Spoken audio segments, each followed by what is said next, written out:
Hello everyone. In this video, I'll show you how to apply for jobs on LinkedIn in 2026.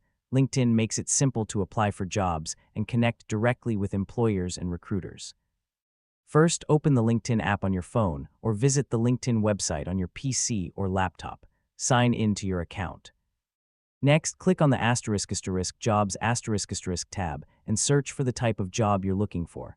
Enter a job title, keyword, or company name, then choose your preferred location. You can also use filters like job type, experience level, remote, and date posted to find the best matches. When you find a job that interests you, click on it to read the full job description. Review the qualifications, responsibilities, and requirements carefully before applying. If you're ready, click the ** Easy Apply * button if it's available.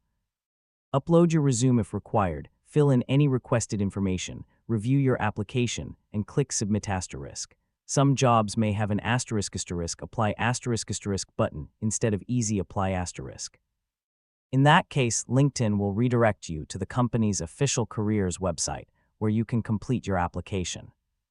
After submitting your application, you can track its status from the My Jobs ** section on LinkedIn. It's also a good idea to keep your LinkedIn profile updated so recruiters can easily review your experience and skills. And that's how you can apply for jobs on LinkedIn in 2026. Thanks for watching, and I'll see you in the next video.